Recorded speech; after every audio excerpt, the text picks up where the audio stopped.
Meet Bella, a 12-year-old female macaw. Her previous owners were really awesome, but unfortunately they had health issues that forced them to rehome her. Her biggest issue today that she's come in with is that she screams at people if they're not looking directly at her, and then she continues to laugh. She apparently learned this at a bird store that she was at for years, and she seems to really enjoy the reaction she gets from doing this to people.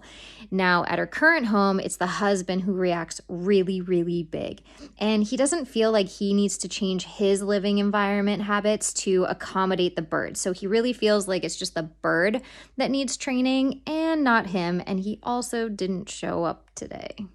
Where's your husband? Today? Mm-hmm. Yeah, he wants the bird fixed, not him. I'm a dog trainer, I know the problem. Yeah.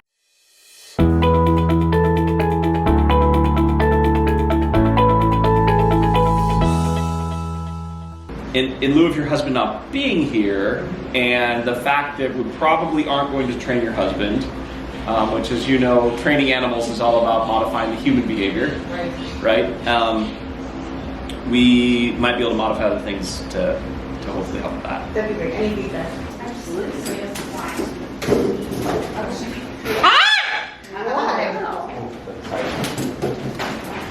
She's very loud in like everything she does. There's a couple of things she'll whisper only when you're really close. The good news is that Bella is on the ideal diet of our seasonal feeding system and our pellets, so we're really excited about that. The only downside is she's actually in charge of her own sleep at night, so we immediately suggest that they get a handle on this and use a light timer to give the proper 12 hours of sleep, especially because Bella in the past has laid an egg. She tends to be quite hormonal, and so we really want to curb that and make it so that she's a little bit more predictable. Anytime we get into hormonal aggression, birds become very hard to read and quick to escalate, which makes people feel like a lot of their aggression is random. So it's usually when you'll hear people say, oh, my bird randomly bites or randomly does this. That's usually tied to hormones. So we want to curb that by making sure that the sleep patterns are correct and that it's really good quality sleep, instead of Bella being in charge of when she gets to go to bed and when she wakes up.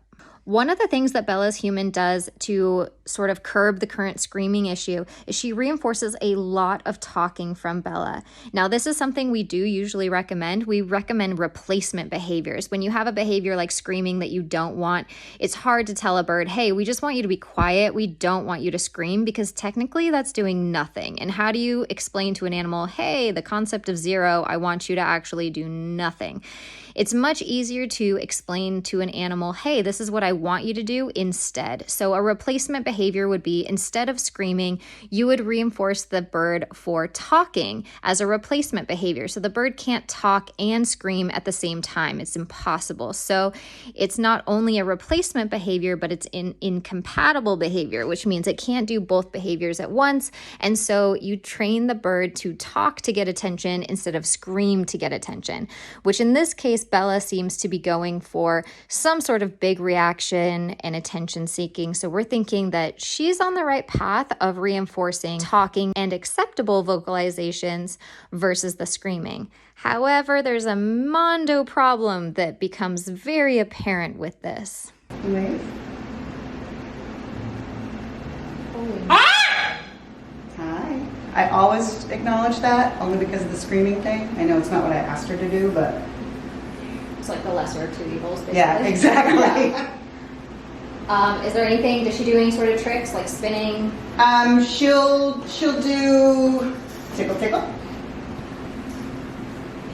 Tickle tickle. Ooh, her eyes are going nuts. Yeah. Or any way smaller treats. She's a slow eater too. Yeah, or can go way smaller. Oh boy. I'm going to pause you before Yeah, we go you gotta further. stop. So I see the problem. Yeah. Sure. So they should be more like this size. Okay.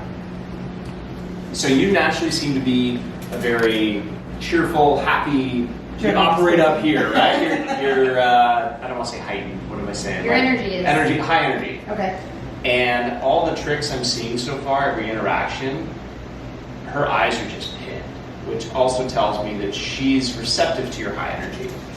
So whenever we're training a bird, they typically pair the emotion involved with the trick that they're doing. So every time she says hello and you repeat it, well, they talk at a heightened state of emotion. They learn to talk at a heightened state of emotion. So if we're continually reinforcing a heightened state of emotion, we're going to be operating with a bird that's always up here. Okay. If we are putting calm behaviors on cue, we're going to bring that operation level down significantly. When you were giving us kind of your background of the bird, a lot of what I was hearing were heightened behaviors, and I see where all that's coming from. Like, she seems very excitable and seems to like to operate at that, but I think more importantly, she seems to be very tuned into emotional changes, and that's why she's reinforced by the kid that's crying because his ears are bloody, Or somebody you know, screaming. the husband's like upset, Yeah. or the laughter, yes, and the laughter. Yep. So really interesting thing here, we've dealt with this quite a bit, is trying to find, before you go into a training session, trying to find your happiest, calmest moment. So like, walk me through this. When do you find yourself super calm? You're like walking on the beach, do you scuba dive? What I would recommend in this case is to, like, before you interact, just pause for a second. And just try to, like, picture yourself just kayaking for a second. Just, you're going up that waterfall and it's just super chill. And the whole mood just is calm, right? And then try to do really soft training interactions, and you'll see her energy reflect that a lot more. Okay. And I think one of the reasons you are associating her with smart is because she's always heightened, and they learn to speak when they're heightened, so she's speaking more and mimicking more of the things at the correct times because she's always in a heightened state. Does that resonate? Yeah. Can you take that stick away real quick? Thank you. So when we present the stick, we want to present it far enough away that she's reaching for it. Where Okay. you had it, she could have just moved it right out of your hand. She has a really soft target. That's nice. Can I try a couple targets? Yeah. Let's take this stick right now. She'll take food from everybody. Dave decides to try to target train Bella to see if he can get a different response and a less heightened response, and you can see immediately she is completely disengaged and wants nothing to do with him. The head down posturing, the very defensive mode is erring on the brink of aggression. You guys see the bad body language there? We're now at full-blown aggression, so if you guys didn't see that subtle change, she had her FU feathers raised, and even here you can tell she's a lot more aggressive than she is defensive now in her body posturing and the raised feathers overall. The first thing we want to change about how this session looks is the training stand. We believe that this training stand is just too tall and that Bella is just too high up to properly read the body language. Now, her human actually normally trains on a surface that's even higher than this, and we just don't prefer to work with birds that are so much higher than that. It makes the body language really difficult to read, and it makes it so that your body ends up being in more of like a threatening position than if the bird is lower, and it's just much easier for us to read. Also, we prefer our training stands that are metal so that the bird doesn't get distracted and do redirected aggression, which just means the aggression the bird would prefer to show you, it tends to take out on the perch itself, whether it's wood or vet wrapped, or maybe it has jute twine, anything that the bird can physically manipulate. We like to take all those variables away, and that's why we've designed our metal training stands, which we have switched Bella to. Start further to the right, and not behind. Keep going. Yeah, right there. That's a little close to her because she can reach it without touching or without spinning. Should we back off? Yeah, let's fix that. Okay, did you catch how when you talked, all of a sudden she went up? Yeah. So that's a good note for you to recognize that your vocal is definitely a trigger for heightened. Interesting. I didn't know what it was like.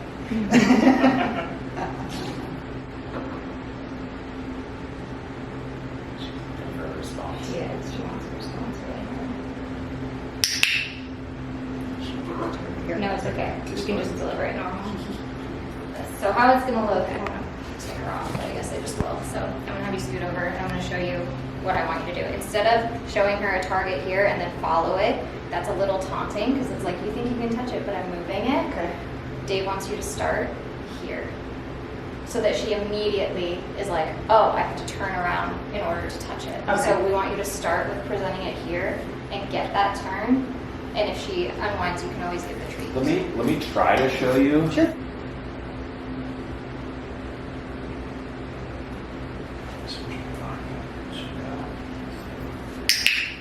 And then we follow it around here to deliver the treat. Just the treat, not my finger. Did that Yeah. picture a little better? Yeah. Don't get a false expectation, because the only reason she spun was she didn't want her back to me. So I was using that to manipulate her body. Right. She should be going for the target, but Okay. you could see she stayed relatively calm. She wasn't moving her head and getting twitchy and heightened with me because she hasn't trained with me. Right. But you can see how I kind of work through that. Right.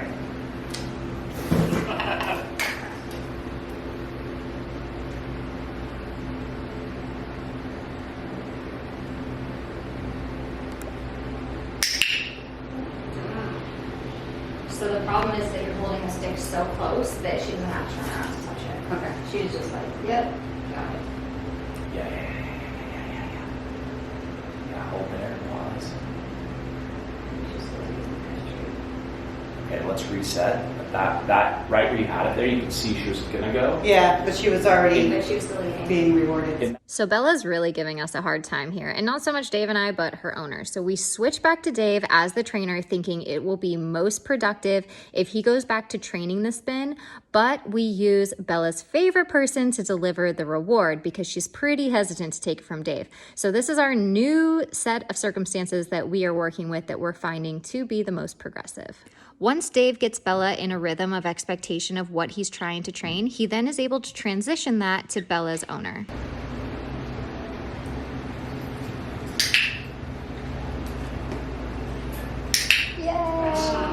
So the couple reps ago, she seemed discouraged when I didn't click for the 180, and she just almost stopped, like, where's the click? Gotcha. So that's why I threw that in there for you. That looked really good.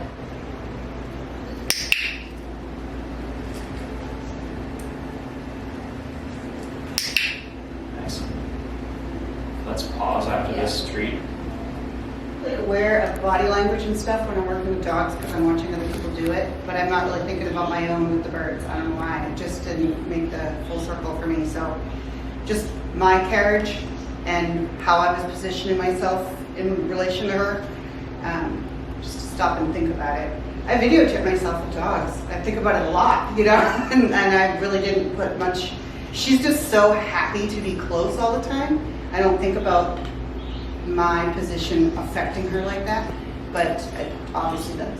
Yeah, and anytime you hear yourself using, like, technically we fall into anthropomorphize, but whenever you hear yourself speaking in absolutes is how I prefer to say it. They love this, they hate this. Yeah. I always pause and say, what would it look like if it was the opposite? Like, so you said she loves being close. I would argue that she's heightened when she's close, Right. and that could be heightened good, it could be heightened bad.